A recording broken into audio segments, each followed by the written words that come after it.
Ben ritrovati con il nostro appuntamento giornaliero dedicato allo sport, venetoglobe.com e VG Radio. Cercheremo di dare un'occhiata veloce a quello che sta succedendo e cureremo principalmente la cronaca regionale, provinciale e locale, alternando video ed audio. Lo abbiamo annunciato ieri, no ai Giochi Olimpici rinviati al 2021, ma se poteva essere una debacle e una sconfitta, arrivano invece i messaggi di complimenti dai migliori atleti al mondo, che perdono sì l'Olimpiade, ma guadagnano la salute. Molti di loro hanno già cominciato ad allenarsi e a lavorare per i Giochi del 2021. Il calcio italiano manda a dire che se non si gioca a maggio la Serie A salterà sicuramente. Lega e FIGC si mettono intorno ad un tavolo, si parla di scadenze rinviate e spot commesse. Senza gare intanto i club non pagano. Ed il buon esempio lo dà il Bayern che si riduce gli stipendi mentre al Barca non ci stanno. Al Milan gelo tra la società ed Ibrahimovic. Zlatan pensa seriamente al ritiro, per lui ci sono troppi dubbi e poche certezze. All'Atalanta intanto è positivo anche il portiere Sportiello e si scopre che le due partite con il Valencia sono state devastanti sia per la città che per il club che rimarrà in quarantena fino a venerdì. Da oggi in Belgio si sarebbero dovute correre le classiche di ciclismo ma non si correranno anche se tutto ciò spezza il cuore. Il Fiandre per esempio vale 40 milioni che sono niente comunque a confronto della salute.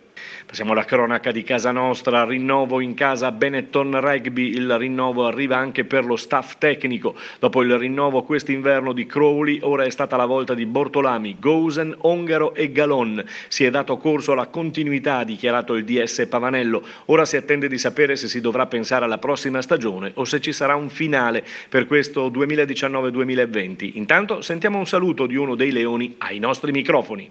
Ciao ragazzi, oggi ci è stato chiesto di fare squadra e di non uscire di casa. È una cosa che si può fare, a me riesce anche abbastanza bene. È stato chiesto a tutti quanti, noi giocatori della Benetton lo stiamo facendo, abbiamo interrotto i nostri allenamenti, però è un gesto che facciamo oggi per avere un futuro migliore. Vedrete che questo periodo delicato passerà velocemente e potremo riabbracciarci tutti quanti al Monigo. Quindi un saluto a tutti i tifosi, ciao!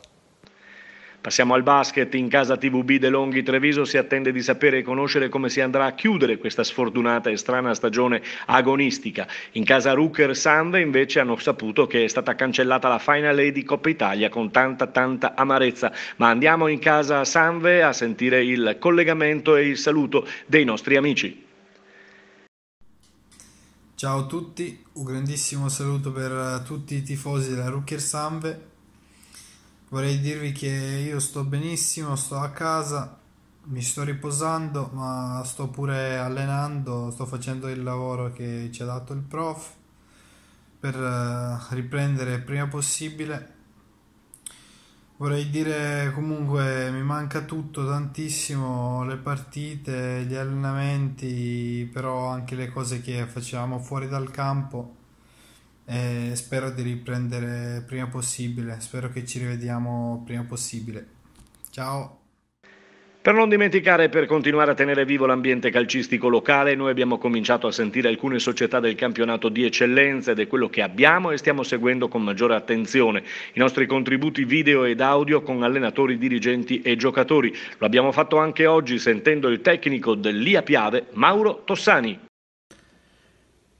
Ciao Mirko Villanova. Allora, prima domanda, cosa sto facendo? Cioè, faccio come tutti quanti gli altri, sto in casa, io ho la fortuna di avere una casa anche con un piccolo giardino, ogni tanto mi dedico anche un poco al giardinaggio, poca roba, perché in effetti non è che abbia un gran pollice verde.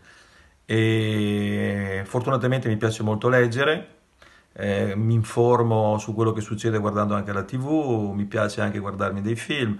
Fortunatamente non abito in centro e quindi ho la possibilità anche di andare a fare delle camminate intorno a casa, rispettando comunque il raggio dei 200 metri e soprattutto provo a non lamentarmi, cioè nel senso che noi che non siamo caduti in questo vortice qua del coronavirus, abbiamo solo l'obbligo di annoiarci e basta. Quelli che si devono lamentare sono altri, quindi ecco la cosa che faccio è quella di non lamentarmi.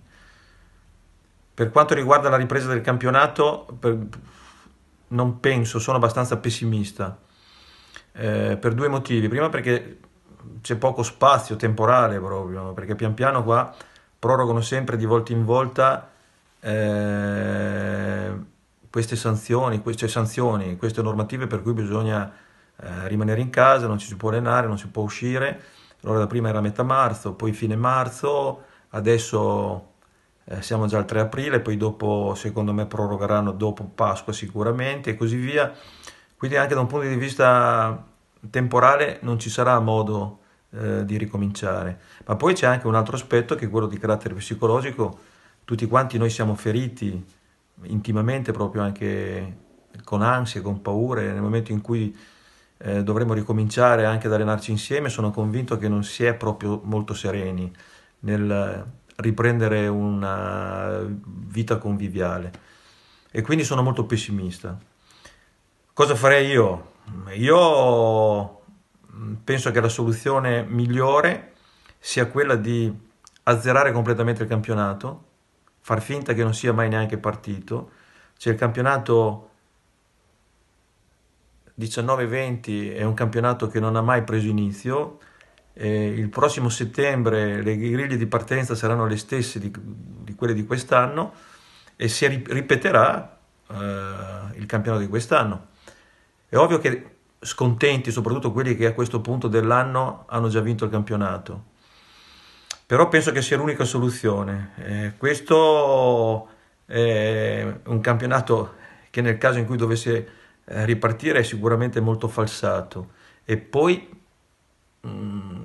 penso che qualsiasi altra soluzione sia soluzione che scontenta più di quella che ti ho proposto io. E con questa intervista termina qui il nostro consueto giornaliero appuntamento informativo sportivo. A domani!